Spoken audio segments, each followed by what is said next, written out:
Hello, and welcome to the Mobile User Acquisition Show, a podcast to help you unlock tremendous growth for your app. My name is Shamanth. I'm the CEO of the boutique growth marketing firm Rocketship HQ and host of the podcast Mobile User Acquisition Show.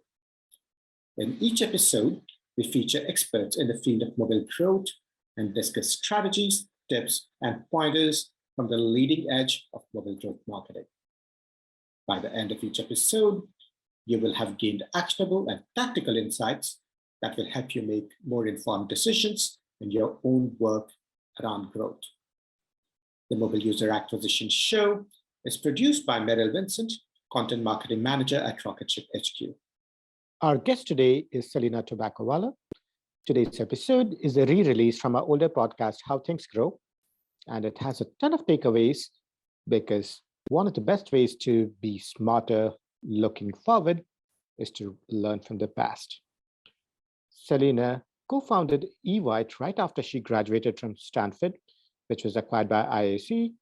In her next role, she joined SurveyMonkey as president and CTO when it was a 20% team and helped grow its revenue by over 10x in the next 5 years. Subsequently, she co-founded Gixxo, a fitness platform which was acquired by OpenFit. In today's episode, we talk about what it was like during the first internet boom when Selina started her first business, Evite. We dive into the nuances of virality and freemium models from their earliest days. We also talk about health, the psychology of fitness, and about Selina's startup, Gixxo, which leveraged both technology and consumer psychology to help people get fit. This is a masterclass in virality and freemium from the very first principles, and we explore so many aspects of growth from the very earliest days. And I'm excited to present this to you today. Selina, I'm very excited to have you here. Welcome to How Things Grow. Thanks for having me. Absolutely. I would love to start at the beginning. You graduated in the middle of the first internet boom. What was it like at the time? It was a very exciting time. I mean, there was tons of companies that were either starting or had just started. You had Yahoo, Excite, Pets.com, and graduating from Stanford in computer science, there were tons of companies that were starting and growing and innovating, and so it was just a very exciting time in history. You graduated in computer science at the time, and yet you did not attend a career fair. Why did you not attend the career fair? So I always remember this story very vividly. I was standing outside in the hallway of our office, and we had actually started our company in 1997, and we had a very different idea than Evite at the time. It was an object-oriented template language. So it was a terrible idea that had no product market fit. But we were really excited about it. And I remember that this career fair came along and I was like, okay, should I go? And so I went in the hallway and I called my dad. And my dad said to me 3 things. He said, first of all, do you love working with Al? And I was like, absolutely. And that's obviously proven true since 20 years later we started Gixxo. But then the second thing he said to me is, are you learning? And I was like, yeah, I'm learning so much. Like we're starting a company from scratch. And then the third piece of it was, are you excited about the product and the mission of what you're building? And we were excited about what we were building, even though it had no product market fit. But those 3 things, like people, product, and learning, have really guided me through my entire career in terms of every career decision I've made. So much of that advice is timeless. That's incredible. But having had Indian parents myself, I would also point out that it's not very common for most Indian parents to encourage their kids to take risks or to become entrepreneurs. What would you attribute your dad's encouragement to? So I think it was a couple of factors. I mean, first of all, I do think, many of our parents, especially those that immigrated here from India, took a big risk. I mean, it is a huge risk to pick up your life and move across the world. And so I think by nature, that proves my parents and many of our parents were risk takers. I think additionally, my dad took the more conservative path for a while. He stayed at EDS for almost 20 years or more than 20 years. And he saw many of his colleagues go and start companies and just saw them both enjoy it as well as the, kind of risk versus reward profile that took. And my dad himself then went to 2 startups. And so I think it was something that not only was he encouraging me to do, but he was doing himself. So it was pretty validating. So he walked the talk himself, and that gave him the conviction to encourage you and back you. So when you started Evite, what were some of the first things you did to grow the business? So, I would love to say that we were very planned about it and thoughtful about it. But really, the thing with Evite is that it did have a natural viral coefficient in the sense that in order for somebody to use the product, they had to invite more people and bring them into the fold. And so when we started, we were even surprised ourselves by how quickly it was growing. I tell this story that I'm very clumsy, and we had this Fry server underneath our desk, and I actually tripped over the cable of the server that had Evite on it. And, at the time we were building multiple products and we were consulting to try to, pay our bills. And our phone rang and somebody said, "What happened to Evite?" And we plugged it back in, and Al and I were both surprised at how well it had grown. And so, I would love to say it was like super intentional when we started, and it wasn't. But, then we got more thoughtful about how do we continue to increase that viral coefficient. And at the time, the word virality wasn't quite in the business lexicon in the way that it has come to be since Facebook and since social media. So what about what was happening led you to recognize that this was an opportunity to build a business? So we, first of all, it wasn't just something Al and I realized on our own. We had advisors like my dad, but also we partnered up with Josh Silverman, who was our CEO at Evite, and he had come from Stanford Business School, had more business experience than us. And he helped us also see the fact that it was a good business opportunity.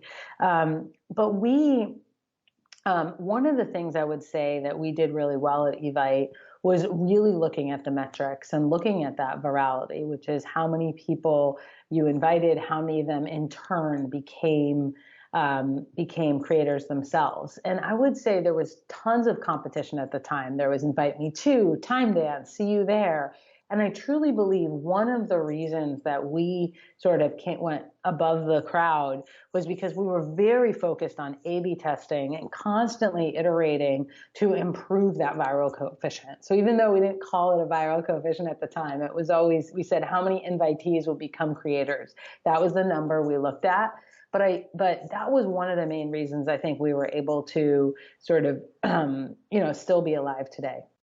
Did you think about monetizing Evite at the time? So, we were very early in terms of, at the time, investors were all talking about eyeballs. How many eyeballs can you get on your site? And it was all about getting page views, which is obviously very funny today and not focused on revenue. But another thing we did is pretty early on, we were actually focused on trying to create some monetization through advertising. And we had a gentleman who was our head of sales, Jim Benton, and he went out and really sold some very big brands. We had Pampers who sponsored our baby shower channel. And I still remember it was Finlandia Vodka who sponsored our happy hours. And so he got these really strong brands to basically sponsor an event category. And that was another reason I do believe we were able to sell the company when the .com bust, is because we really had some good advertising brands that IAC was excited about. Not only did you have advertising revenue, but I also thought you guys had a very sophisticated social graph for your time. You had profiles, you had feeds, you had photos, and you had a lot of data about the social behavior of your users.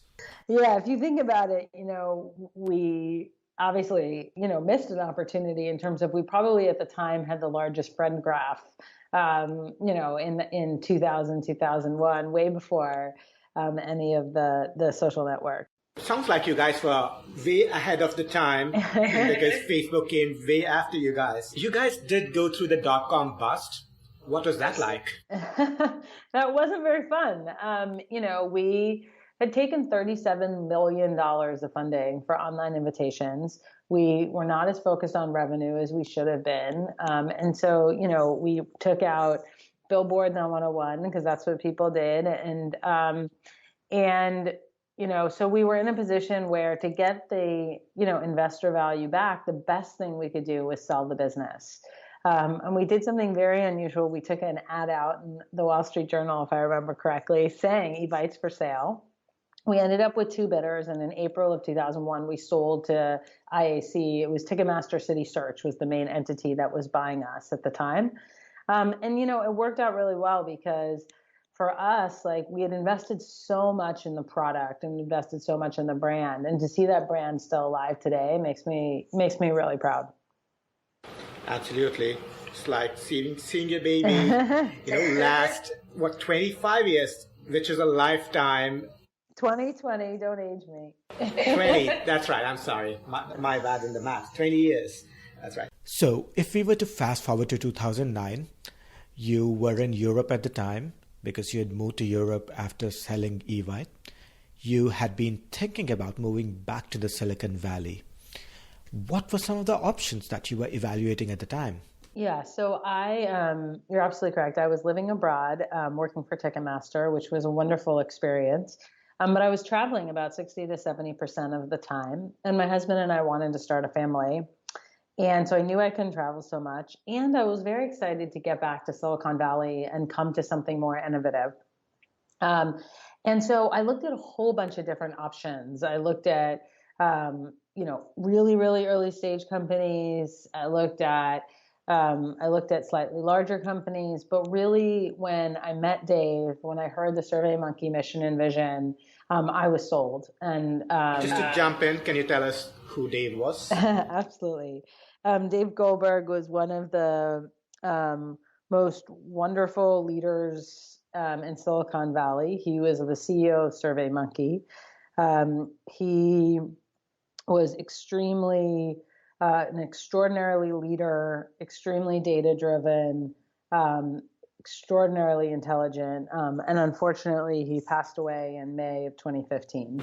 Yeah, he's very much a fabled figure in Silicon Valley. So what was your first reaction when Dave told you about SurveyMonkey and the business? Well, with many of us, when Dave first called us, and it was always a joke on our executive team, we would all say, "Surveys? Really?" But then when you would hear the vision of using people's voices to help make better decisions, of taking input on employee feedback, customer feedback, and education in nonprofits across all of these different sectors, and really using people's voices to change how things operate and using data to provide people real benchmarks. That vision was there, and it was so exciting. Yeah. It would have been exciting even though, or perhaps because it was so small at the time. How many people were there when you joined? So SurveyMonkey was a very amazing business. Ryan Finley, the founder, he started the company in 1999. If you ask me, I think he's the person who sort of invented the freemium model, or one of the earliest people to do the freemium model. And in 2009, he sold a portion of the business to two private equity firms, and they brought in Dave, and Dave then brought me in. And so, the company was small in employees, which was amazing. It had a very high margin. So there were about less than 20 people when I started, but the company was doing $20 million in revenue. So it was a very, very unique business, which had, scaled from a product and, scaled from a user-based perspective and a revenue perspective to a certain degree, but, hadn't really overgrown from an employee-based perspective. Wow, 20 million for a 20% company is impressive. What's even more impressive is where you and your team took it from there. So can you tell us about what happened at SurveyMonkey over the next couple of years? Absolutely. So, we grew the business from 20 million to 200 million. We grew the employee base from about 20 to, I'd say, almost 400. So Dave's biggest joke was we all brought the margin down. But we were able to grow the business quite well. And, one of the first things we did was international expansion. So the business was almost completely US based in 2009. And then we were about 60% US and 40% international when I left. And so that was one of the big things we did. And then we also introduced a bunch of new products. So we introduced SurveyMonkey Audience, which was a way for people to reach customers and ask basic market research. We launched SurveyMonkey Benchmarks, which gave people comparative benchmarks on their analytics. And we also were able to just, rapidly grow the business and the exposure of the brand. There's so much that I want to dig into.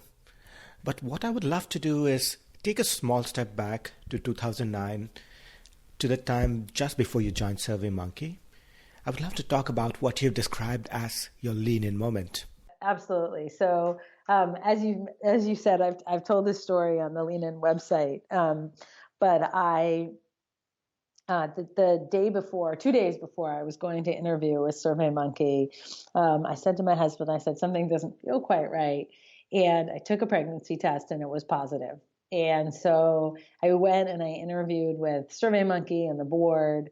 And, I was flying back to London and I landed and I had an offer in my inbox and I really wasn't sure what to do. So of course I called my dad again. And he said, be honest with Dave. He's been honest and wonderful with you this whole journey. And so I sent him a note and I said, I'm, of course, as you should, I negotiated my package. I told him that, I was an executive in Europe, so I had to give at least 3 months notice. And I said, number 3, I have early signs of pregnancy. And Dave responded within minutes and said he was determined to build a company that could support families, but also build a massive business, and that building the right culture while also being profitable was very important to him. And that's what we did. And that was one of the, I got that email and I said, this is the guy I want to work for. And so I started a new job across a different country, 4.5 months pregnant. Wow. I can see why Dave Goldberg was considered so extraordinary. So what were some of the things that you learned from Dave? So there's no way to summarize that quickly. But I would say that, there were many things I learned from him, from how do you think about financing a company? How do you think about making sure that you build a company that is, metrics and data driven, but at the same place leaves room for creativity. But on the culture side specifically, the thing that I learned and appreciated the most from Dave is a lot of people talk about culture. A lot of people put their values on a wall and then, write it up and tout them. But Dave was not focused on that. He wasn't focused on making sure that we had them sprinkled everywhere. He was focused on figuring out the culture and the values that we actually wanted to live by and how you took policies underneath that to make sure. So, one example is, if you say, people always say that I want to take intelligent risks or I want to be data driven, right? But in order to do those things, you have to then be willing to share your metrics and spend the time making sure the whole company understands your business metrics. People say they want the ability to fail, right? To create an entrepreneurial or innovative environment. Well, to create an innovative environment means you have to be willing to let people fail. And so every month we would stand up there in front of the whole company and talk about our metrics, but we would always talk about some A/B tests that didn't work. And, Dave was a guy who loved to bet, and we would always place bets on the A/B tests. And the thing is sometimes he was wrong. Sometimes I was wrong. Sometimes our head of growth was wrong. But being willing to stand up there in front of the whole organization and say, here was an A/B test we tried, and this didn't work, and I bet for it. That just showed the company that you're willing to fail, that you're willing to take those risks. And so it's not just about, putting that value on your wall. It's how do you actually have the policies underneath it? What are you actually doing underneath it to get to actually live by that culture? And that was sort of the biggest difference that I saw with Dave. I think it takes courage to fail publicly and to embrace failure as a value. That's awesome. So to go back to something you mentioned earlier, international expansion, which I know was critical to SurveyMonkey. For most startups, US seems to be a very high priority. International expansion comes almost as an afterthought. So why was international expansion a priority for you guys? US is a focus for most companies up to a certain point. And then there's always an opportunity for international expansion. So if you think about larger businesses like a Microsoft or an Amazon, I think they're about 50-50 US and international. So I don't think it's fair to say from that perspective that companies don't think about international. It's where in their life stage are they thinking about international. And with SurveyMonkey, we saw just this very clear opportunity to make that leap and grow internationally quickly. And again, because SurveyMonkey also had this natural viral coefficient, right? You were sending surveys out to people and then they were seeing the brand, which is you needed to seed a market up to a specific point to get those network effects. And so we saw there was an advantage to going into those markets earlier and starting that sort of network effect in those markets. And so that was a big reason we decided to make the investment to go international. Got it. Can you elaborate on what you said about the fact that you needed to seed the market to a certain extent before you would start to see network effects? Sure. So in any business that has any sort of network effects, you obviously need some base of customers to start that network, right? So with SurveyMonkey as an example, you needed to be touched by a survey just about over 2 times before you yourself would think, okay, these are different use cases I've seen that I now think, oh, I can use this product myself. And that's generally true. Like if you look at some of the stuff that Reed has talked about with LinkedIn, or I believe even on Facebook, is there's a number of initial people you need in your network for you to then become really engaged and part of that network. And so that's true with any business that has network effects. And so when you're thinking, if you have a business like that, obviously getting into that market early and especially staving off your competitors becomes really important. So once you have a critical mass of users in any country, let's say in Indonesia, then you have more and more people signing up for SurveyMonkey simply because you already have other people who are already in the network. And these people want to interact with the people already in the network, and that self-perpetuates. Exactly. Something that SurveyMonkey very much pioneered was the freemium model. You guys, I think, were one of the very early adopters of the freemium model. Was this something you guys questioned at any point?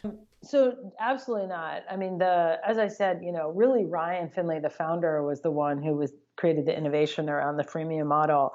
But when you think about when you use a freemium model versus a free trial model, right? So if you have a network effect where by touching those individuals, you're actually building your brand or you're creating some value for the business, then you can do a freemium model, which is exactly what SurveyMonkey was doing, which is all of the free users were actually, essentially marketing to other customers. When you think about, and that's where freemium models work, right?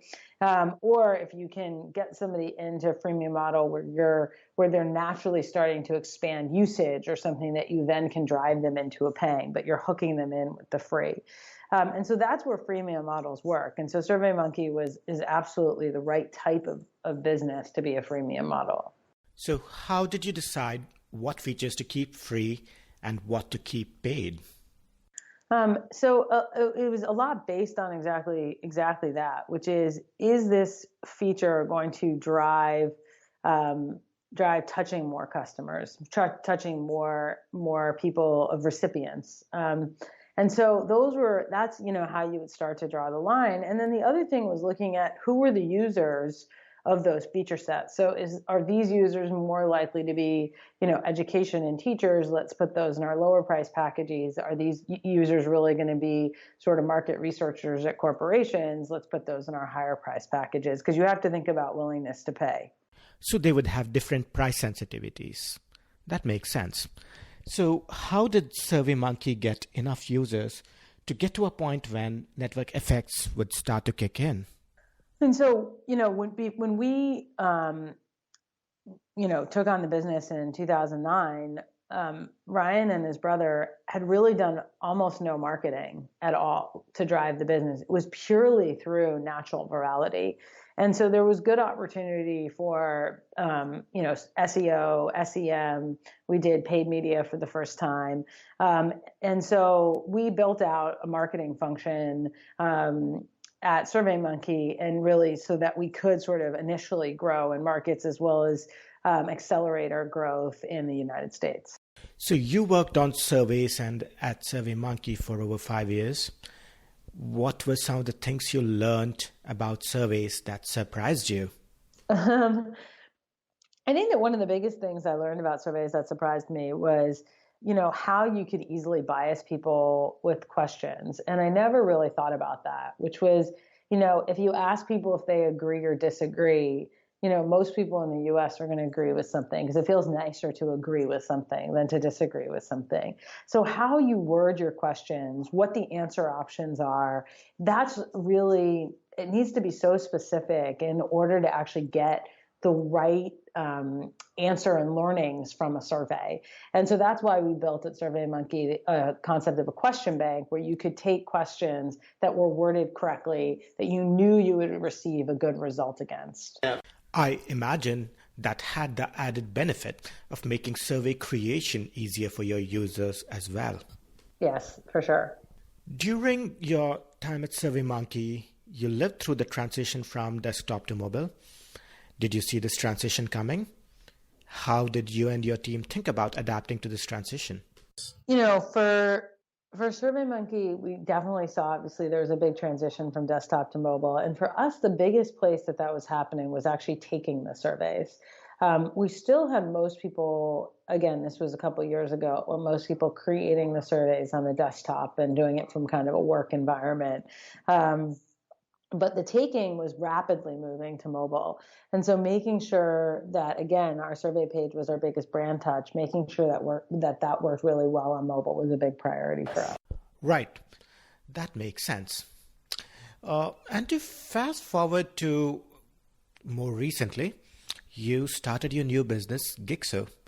Can you tell us about Gixxo and what inspired you to start it? Absolutely. Gixxo is a mobile app that has live coached fitness classes. And it's really unique in the sense that there's actually a human live coach that's training you and driving you through the class experience. We have a variety of workouts from walking and running to strength training. We have amazing music. We have this community of people that are taking the class with you. And then obviously the live coach. And so for us and why we started it, both, and as I mentioned, I started this company with Al Lieb, who is my co-founder at Evite. And for both of us, we're very passionate about health and wellness. And obviously for me, a big impact was Dave passing. And thinking about how could I use technology to make a difference in health. And it was just extremely surprising to us, but you really only have to get people to move 150 minutes a week, 21 minutes a day, and it has massive impacts on people's health. And so we knew that we could do that through technology. We saw this awesome opportunity. I can speak to the tremendous impact that working out has had in my own life in ways that I could not have imagined or conceived before I started working out. So tell me, why this model of having live coaches? Absolutely. So when you ask consumers, and of course, given my SurveyMonkey background, we did a whole bunch of consumer research, why they don't exercise. So just step back and think about the market. You have 55 million people a year in the US alone who pay for gyms, and yet you only have 33% of people who use their gym membership. So it's a very, very broken and inefficient model.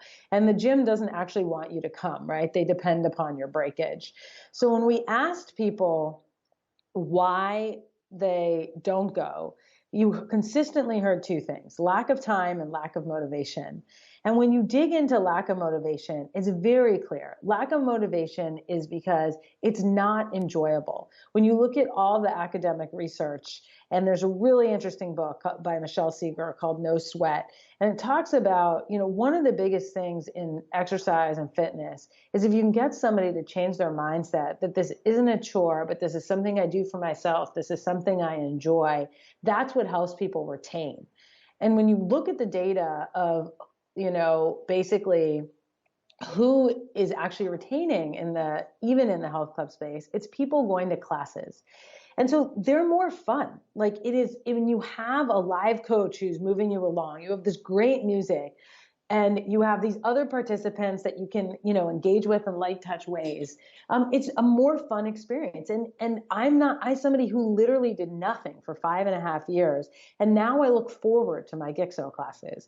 And that is the big differential. And when you have just most of the things out there are these pre-recorded experiences, you're going after the 20% of people who are already fit, who are already exercising and already have motivation. We're trying to help motivate and keep people accountable in the rest of the population. And I also think this has so many parallels with what you said about virality while at SurveyMonkey and at Evite, where if people have a certain number of people in their network or their classes, in this case, they're more likely to bond with these other people, they're more likely to stick around, and they're more likely to come back. Yeah, it's like when you think about doing activity, when you were a kid and you were riding your bike with your friends, or you were playing sports with your friends, you didn't say, oh, I have to go exercise. It was like you went to go do fun stuff. Even today, going on a hike with your family, any of those things where you're moving in that social environment. And that's the same reason why, one of the main reasons why people love classes is because you're doing it with other people. And so we saw that, not everybody has access to these great experiences, especially for a very affordable price. So we saw this opportunity where we could give people access across the entire country and eventually across the entire world to this great class experiences for, only $19.99 per month for unlimited classes, versus most classes are $30 per class. Do you think that having the model of live virtual classes can limit the audience you can reach, because people have to agree to make a commitment for a certain time and then show up, and people can be flaky? So I don't think it at all is limiting what we can reach. We have classes from 2 a.m. to 10 p.m. on the weekdays and 5 a.m. to 5 p.m. on the weekends. So we have a really broad coverage of times. So people can jump on nearly at any moment and take a live class. But yes, of course, some people sign up and don't show up. But I think that people feel more accountability to the coach. And so we do have better rates than I think a lot of places. Yeah, that makes total sense. We are close to the end of the year. What are some of the things that you are excited about figuring out for Gixxo in 2018? For us, for Gixxo, our real main thing is figuring out, we have this product that people absolutely love. We have a 4.8 rating in the App Store. We have really good engagement. The customer stories are just outstanding. And now we need to figure out distribution. So how do we tell the world about it in a cost-effective way? And I'm excited to figure that out. Exciting. Yeah, you guys are poised for some exciting growth in that coming year. Who do you consider your biggest influences? Who do you consider your mentors? What resources or people do you learn from? So, I think that from a people and learning from and resources, I feel like that is constantly people all around you. So whether it's official mentors like my dad or like Dave was, or, there's another woman, Judy Estrin, who I call whenever I need help. But you learn actually from everybody, your employees, your colleagues. And so for me, it's continuing those interactions and continuing those conversations and being open to that from around you. In terms of, books, I'm a heavy reader. I love to read, but I actually mostly like to read fiction. But, I mentioned sort of my most recent one is a lot of looking at, there's Predictably Irrational, No Sweat by Michelle Seeger. It's all of these books that are really helping you think about both pricing, but consumer psyche in motivation. Right. Predictably irrational, it comes up a lot when I talk to people. In fact, one of the interviewees on this podcast, Josh Liu, he mentions Predictably Irrational as the monetization book that he prescribes as reading for his product managers. Selina, I know we are very close to the end of our time together for today, so this would be a good spot for us to start to wrap up. Thank you so much for taking the time from your schedule to speak with me today. I'm very, very excited to share this conversation with the world very, very soon. No problem. For more tips, pointers, and strategies from the leading edge of mobile user acquisition, subscribe to our YouTube channel right here, or check out our blog, rocketship.hq.com/blog.